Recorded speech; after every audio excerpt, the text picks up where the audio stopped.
त्यसैले सावधान हुनु संसारमा, चलाक हुनुस्, भगवत क्षेत्रमा भोला भाला बन्नु।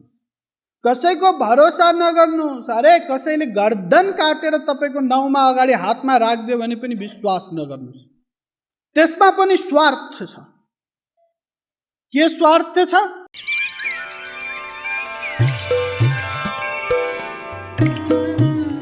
अनंत श्री विभूषित जगतगुरु श्री कृपालुजी महाराज का एकमात्र नेपाली प्रचारक स्वामी श्री हरिदास जी आफ्नो प्रवचनमा पुराण एवं अन्यान्य धर्मग्रन्थहरूमा रहेका विरोधाभासी सिद्धान्तहरूको समन्वय गर्दै भगवत प्राप्तिको सर्वसुगम एवं सर्वसाध्य मार्गको प्रतिपादन गर्न लाग्नु भएको छ।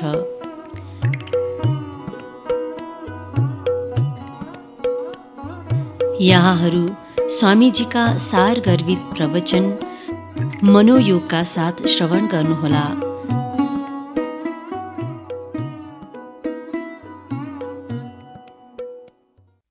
संसारमा हामी प्रेमको कुरा गर्छौं। प्रेम भक्तिको पर्यायवाची शब्द हो। तर संसारमा जुन प्रेम भन्छौं हामी, त्यो वास्तवमा प्रेम होइन। जस्तै मानिलिनुस्, कुनै कुनै स्त्रीको आफ्नो पतिलाई राजा भन्ने बानी हुन्छ। ए राजा यसो गर्नु न, ए राजा उसो गर्नु न, त्यतिकै त्यो राजा भयो कि भएन? भएन। त्यस्तै यदि प्रेम संसारको स्वार्थलाई प्रेम नाम दिँदैमा त्यो प्रेम हुँदैन। संसारको प्रेम प्रेम होइन, सीधा सीधा स्वार्थ हो।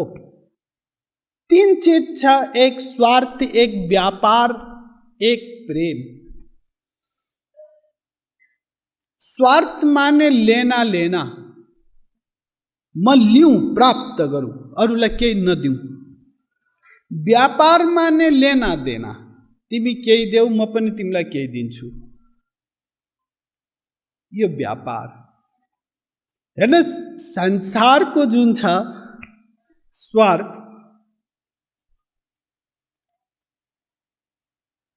तपाईहरु ये मान्नु सुरुमा कि व्यापार। हेर्नुस्, एक व्यक्ति पसलमा जान्छ त पसलेले भन्छ आउनुस् आउनुस्, नमस्कार नमस्कार, आउनुस्, चिया पानी के लिनुहुन्छ, तातो चिसो के चाहियो? यसो साडी हेरौँ भन्ने विचार थियो। साडी अहिले नयाँ भेराइटी आछ, 50 वटा फिजाइदिन्छ। अरे रहन दिनुस्, एक दुई साडी त मलाई लिनु छ। अरे केही छैन, हेर्नुस् हेर्नुस्, हेर्नमा के छ, 50 साडी फिजाइदिन्छ। मुस्कुराउँछ। अब तपाईले रेट सोध्नुभयो, यसको 2000, यसको 3000 बताउँदै गयो साउजीले। अन्त्यमा तपाईले भन्नुभयो लिनु त हुन्थ्यो तर मैले पैसै ल्याएको छैन। पसलेले के भन्छ त, फेरि मलाई फाल्तुमा किन दुःख दिनुभयो? नाप्नुस् आफ्नो बाटो। कस्ता कस्ता व्यक्ति पनि आउँछन्, हेर्नुस्, तुरन्त चेन्ज हुन्छ। स्वार्थ थियो, त्यो व्यक्तिले त्यो सामान खरिद गर्छ, मलाई नाफा हुन्छ। जब स्वार्थ खत्म भयो त उसको तेवर चेन्ज भयो। सर्वत्र यही छ। अरे तपाईहरुको जुन ठुलठुला प्रेम छ संसारमा, लैला मजनू क्याटेगोरीको, श्रवण कुमार समानको, त्यो सबको आज म अपरेसन गरौँ, तपाईहरुको प्रेमको सिद्ध गरौँ। एकछिन ध्यान दिनुस्। तमाम व्यक्तिहरू कुरा गर्छन्, अरे फलानुको त क्या जोडी छ, परेवाको जस्तो जोडी छ, हर समय साथ साथ रहन्छन्, कति मान सम्मान प्रेम गर्छन् आपसमा। यो सब चर्चा चल्छ सर्वत्र। यो हुनै सक्दैन। प्रेम जुन नाम दिन्छ बिल्कुल हुन सक्दैन। त्यो केवल एक चीज हो, स्वार्थ।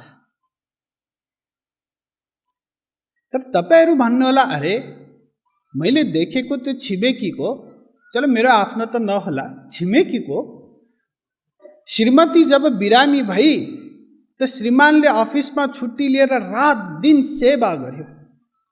घर जग्गा बेचेर पनि खर्च गर्यो श्रीमतीमाथि, यति सेवा गर्यो, कति प्रेम थियो, त्यसकारण गर्यो। आजकलको जमानामा कसले गर्छन्? तपाईहरु यो कुरा गर्नुहुन्छ। फेरि अर्कोले श्रीमान बिरामी भयो, तमाम भयानक रोग लाग्छन् मनुष्यहरूलाई, कस्तो सेवा गर्छ, कस्तो सेवा गर्छ, रातभर नसुकिकन गोमूत सब स्याहार गर्छ। तपाईहरु यो भन्नुहुन्छ क्या प्रेम छैन? अरे प्रेम उरेम केही पनि छैन।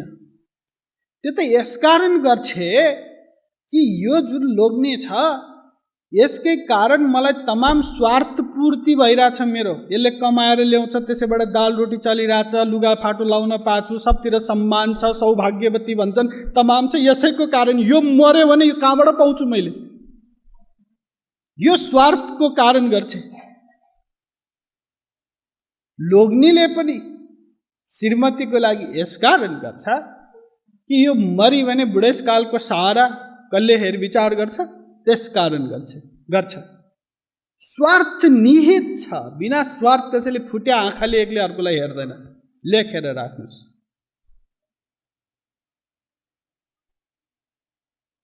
अरे वेद भन्छ, वेद त भगवान हो, मान्न पर्यो। के भन्छ वेदले? नवा अरे पत्युः कामाय पतिः प्रियो भवत्यात्मनस्तु कामाय पतिः प्रियो भवति। नवा अरे जायायै कामाय जाया प्रिया भवत्यात्मनस्तु कामाय जाया प्रिया भवति। नवा अरे पुत्राणां कामाय पुत्राः प्रिया भवन्त्यात्मनस्तु कामाय पुत्राः प्रिया भवन्ति। नवा अरे वित्तस्य कामाय वित्तं प्रियं भवन्त्यात्मनस्तु कामाय वित्तं प्रियं भवति। नवा अरे सर्वस्य कामाय सर्वं प्रियं भवत्यात्मनस्तु कामाय सर्वं प्रियं भवति। आत्मा वारे द्रष्टव्यः श्रोतव्यो मंतव्यो निदिध्यासितव्यो मैत्रेय। बृहदारण्यकोपनिषद 2:4-5, 4-5-6। वेद भन्छ कुनै पति आफ्नो पत्नीको लागि केही गर्दैन, जे गरेको देखिन्छ आफ्नै स्वार्थको लागि गर्छ। कुनै पत्नी आफ्नो पतिको लागि केही गर्दिन, आफ्नै स्वार्थको लागि गर्छ। कुनै पुत्र आफ्नो मातापिताको लागि केही गर्दैन, जे गर्छ आफ्नै लागि गर्छ। यो धन सम्पत्ति सर्वस्व जुन हामी चाहन्छौँ आफ्नै सुखको लागि। कोही व्यक्ति धनको लागि धन चाहँदैन, त्यसद्वारा अरू चिज चाहन्छ। वेद बताउँछ। हेर्नुस्, राजा जनकका गुरु भए याज्ञवल्क। उनकी 2 श्रीमती थी, एक मैत्रेयी, एक कात्यायनी। राजा का गुरु थिए तो तमाम दान दातव्य में संपत्ति थियो। एक दिन ती दान दातव्य द्वारा प्राप्त संपत्ति बाट पनि वैराग्य आयो, साधना गर्न जान मन लाग्यो। तो उनले बोलाए मैत्रेयीलाई, हेर जे जति सम्पत्ति छ तिमीहरू 2 श्रीमती छौ मेरा, म बाँटिदिन्छु तिमीहरूलाई बराबर र म साधना गर्न हिँड्छु। त मैत्रेयीले प्रश्न गरी कि यत्रो सम्मान राजाको गुरु, सम्पत्ति 2 श्रीमती सब छोडेर तपाईँ साधना गर्न जान चाहनुहुन्छ, यसको कारण के हो बताउनुस्? त्यसमा के छ र यो सम्पत्तिमा के छ? तब यी सब जवाब दिए। संसारमा कुनै चीजमा सुख छैन, सब स्वार्थी छन्। त्यसैले यो सब चीजको म त्याग गर्दैछु। त मैत्रेयीले भने कि यो सम्पत्ति सबै अर्को श्रीमतीलाई दिनुस्, कात्यायनीलाई। म पनि साधना गर्छु, त्याग गरिदिन् सर्वस्व। यो प्रसङ्ग हो वेदको। त हेर्नुस्, प्रेमको मतलब त हुन्छ देना देना, स्वार्थको मतलब हुन्छ लेना लेना, लिनु लिनु। संसारमा कसैले कसैलाई केही दिँदैन। चलो मानिलिनुहोस्, तपाईहरू यदि श्रीमान श्रीमती एक स्थानमा बसेका बेलामा कसैले प्रश्न गर्यो भने तपाईहरू दुईजनामा को पहिला मर्न चाहन्छ भन्यो भने तपाईहरू कति मिठो कुरा गर्नुहुन्छ। यस्तो छ कि मलाई नै पहिला मर्न मन छ, आफ्नो श्रीमानको काखमा सौभाग्यवती हुँदा हुँदै लुटुक्क मर्न पाए कति आनन्द हुन्छ, यो चिज भन्नुहुन्छ। श्रीमानले पनि होइन पहिला मलाई मर्न पाए हुन्थ्यो, श्रीमती हुँदा हुँदै बुढेसकालमा एक्लै फेरि कसरी बस्नु, कति मिठो लाग्छ। तपाईहरू भन्नुहुन्छ कति प्रेमपूर्वक बस्छन् यिनीहरू, कति प्रेमका कुरा गर्छन् कि अर्कोको जीवित रहनको लागि कामना गर्छन्। अरे गहिरिएर विचार गर्नु भएन तपाईहरूले। या आशय के हो कि म सौभाग्यवती हुँदा हुँदै मरौँ, काखमा मरौँ लोग्नेको, यानी कि लोग्नेले दिएको सब स्वार्थ भोग गर्दा गर्दै मरौँ। म मरेपछि लोग्ने एक्लै परोस् कि डोक्लै होस् कि भाँडमा जाओस्, जेसुकै होस्, दुःख भोगोस्। मैले त्यो दुःख एक्लो भएर जुन भोग्नुपर्छ त्यो भोग्न नपरोस्। आशय यो हो। लोग्नेको पनि त्यही हो, पहिल्यै म मरेँ भने यो एक्लै जसरी बस्छ बसोस्। यो स्वार्थ छ यसमा, सर्वत्र स्वार्थ स्वार्थ। त्यही स्वार्थको संसार छ। मानिलिनुहोस् एक पति पत्नीको एकदम राम्रो सम्बन्ध तपाईहरूले देख्नुभयो, आउनुहोस् टेस्ट गरौँ। खूब कुरा गर्छन्, मेरो श्रीमान त खूब मलाई माया गर्नुहुन्छ, मैले जे भने त्यो ल्याइदिनुहुन्छ, यो सब रात दिन कुरा गर्छ छिमेकीहरूसँग। लोग्नी पनि यो कुरा गर्छ, मेरो श्रीमती कति ख्याल राख्छ, म आउने बेलासम्म बाटो कुरेर बस्छ, अनेक मेरो लागि भोजन बनाउँछ, मेरो एक एक सुखको ध्यान दिन्छ। यी तमाम हामी भन्छन्। चलो ठिक छ, टेस्ट गरौँ तिमीहरूको प्रेम कति रहेछ। त जुन पति थियो सधैँ अफिसबाट आएपछि चट्ट कपडा सपडा चेन्ज गर्दा श्रीमती मुस्कुराउँदै चिया लिएर आउँथे, दुईजनै बसेर चिया पिउँथे, अफिसमा भएको कुराहरू गर्थे, खुब वातावरण थियो। त एक दिन पनि आयो, लोग्ने चाहिँ घरभित्र पस्ने बित्तिकै सुशील बजाउँदै आफ्नो कोठाभित्र छिर्यो, कपडा चेन्ज गर्न लाग्थ्यो। त ड्रेसिङ टेबलमा एक पत्र रहेछ, एक चिट्ठी, बाइ द वे लापरवाहीपूर्वक कसैले खसालेको जस्तो, प्लान्ट गरेर राखेको जस्तो नभइकन। त स्वाभाविक एक क्युरियोसिटी भयो, जिज्ञासा भयो, उसले त्यो चिठी उठायो, पढ्यो। पढ्दा पढ्दै अनुहारको रङ बदलिन थाल्यो। चिठी पढ्दा पढ्दै श्रीमती आइसधैँ जस्तो चिया लिएर। अब श्रीमतीलाई हेर्ने दृष्टिकोण जुन हिजो अस्तिको थियो आज बदलियो, खाउँला जस्तरी हेरिरहेछ। अनि श्रीमतीले भने, हजुर चिया लिनुहोस्। चाहिँदैन तेरो चिया चिया, मेरो अगाडिबाट गइहाल, नत्र मेरो हातबाट आज केही पनि हुन सक्छ। अरे एक्कासी के भयो, चिच्याउन थाले पतिदेव। त घरमा जति सदस्य थिए सब त्यो कोठामा आए। के भयो के भयो के भयो? त आफ्नो परिवार अन्य सदस्यतिर हेरेर त्यो पुरुष भन्छ, बर्बाद भयो, म त बर्बाद भए। यो कुलङ्गार्नीले इज्जत इत्यादि सब डुबाई।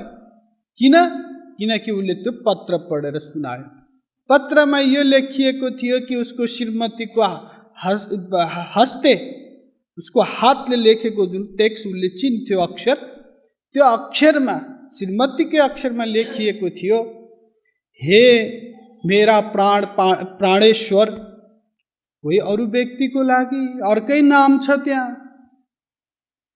म त तिमीलाई हर समय भेट्न चाहन्छु, असाध्य इच्छा छ तिमीसँग भेट्ने।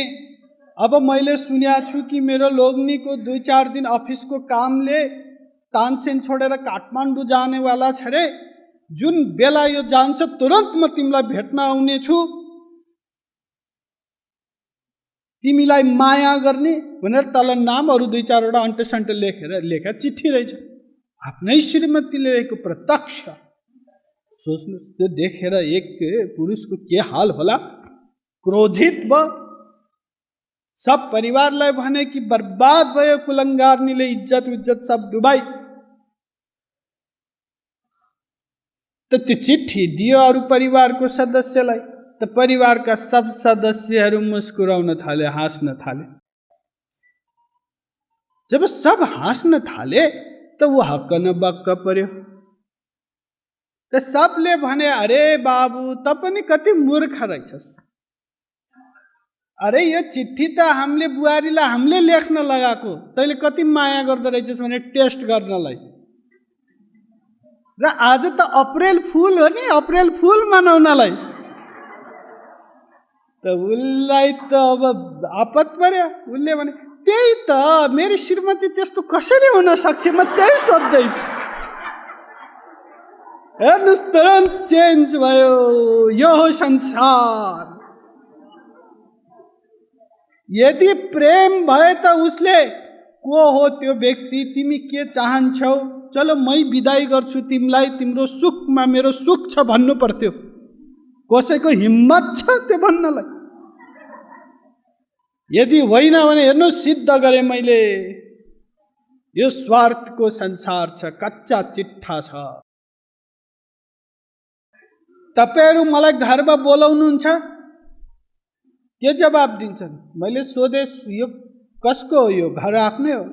स्वामीजी तपाईँकै हो। हजुरकै हो। यो गाडी खूब बढिया छ। स्वामीजी हजुरकै हो। जे सोधे त्यही हजुरको। चलो मैले भने कि भाइ तिम्रो गाडी त खूब राम्रो छ, मलाई प्रवचनमा गइरहन पर्छ, यो गाडी मका पठाइदिनु। र यो जुन सामान पनि तिमीले मेरो भनिहाल्यौ, अब तिम्रो भनाइलाई राख्दै म एक ट्रक पठाउँदैछु, आश्रममा जरुरत छ, पठाइदिनु भन्यो भने के भन्नुहुन्छ? अरे खबरदार, कुनै सामानमा हात लगाउने हैन। थाहा पाएँ कस्तो बाबाजी हुनुहुँदो रहेछ। आउट। मैले त के सोचे थिएँ, के निस्किनु भयो? यो जवाब दिनुहुन्छ। अरे अघि त तिमी आफै भन्दैछौ कि सब हजुरको हो। अरे त्यो त बोल्नलाई बोल्या, थोरै भित्रबाट बोल्यो। अरे महापुरुषको समेत अपमान गरिदिन्छन् व्यक्तिहरू। यही सम्झिन्छन् कि हाम्रो संसारबाट मोज गर्छ महापुरुषले, यही सोच्छन्। कति गलत धारणा छ हाम्रो। अरे जसको पछि पछि स्वयं भगवान हिँड्छन्,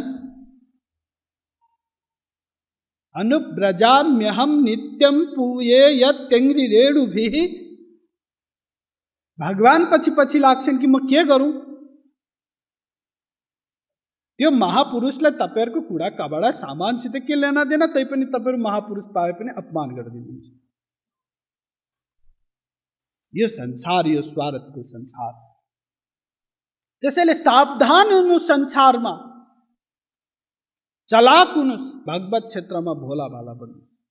कसैको भरोसा नगर्नुस्। अरे कसैले गर्दन काटेर तपाईको नाउँमा अगाडि हातमा राख्दियो भने पनि विश्वास नगर्नुस्। त्यसमा पनि स्वार्थ छ। के स्वार्थ छ?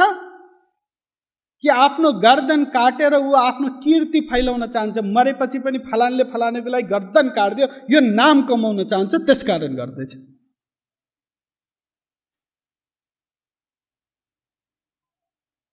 यो हो संसारको स्वरूप। यस्तो स्वार्थी संसारलाई तपाईहरुले आफ्नो मानेर बस्नु भएको छ।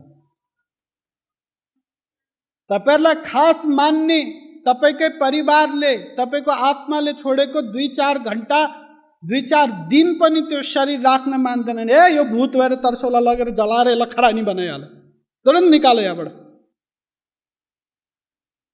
यस्तो छ यो संसार। त्यसैले यो स्वरूपलाई बार बार जब चिन्तन गर्नुहुन्छ तब भगवानको भक्तिमा मन लाग्छ। काते कान्ता कस्ते पुत्रः संसारोऽयमतीव विचित्रः कस्य त्वं कः कुत आयातस्तत्त्वं चिन्तय मनसि भ्रात भज गोविन्दं भज गोविन्दं गोविन्दं भज मूढमते। आदि जगत गुरु शंकराचार्य जी भन्छन्, अरे को कसको श्रीमती को कसको छोरा, यो एकछिनको नाटकबाजी यहाँ आएर एक बसको यात्री एकछिन नाता लगाउँछन्, दाइ तपाईँको घर कहाँ हो, भाइ कहाँ हो, बाउ कता हो, बुवा तपाईँ, आमा तपाईँ, जसको बाटो काठमाडौँबाट तपाईँ सब हिँड्नु भएको छ, जसको नारायणघाट घर चाहिँ त्यही ओर्लिन्छ, त्यो तपाईँले भन्नुहुन्छ अरे तानसेनसम्म जाउँ, यत्रो बाउआमाको नाता लगाइयो। उसले भन्छ अरे तिमी जाऊ, मेरो त आइपुग्यो स्टेसन। सब यात्रामा छौँ हामी, तर यही सब चिज मानेका छौँ त शङ्कराचार्यजी सावधान गराउँछन्, यी कोही तिम्रा छैनन्, भगवान नै हो, त्यसैले यसैमा लाग। यो स्वार्थको संसार। त हेर्नुहोस्, संसारमा प्रेम छैन मैले सिद्ध गरेँ। अब त्यो प्रेम कहाँ छ त? कसले गर्छ प्रेम? त्यो प्रेम भगवान र महापुरुषसँग मात्र हुन्छ।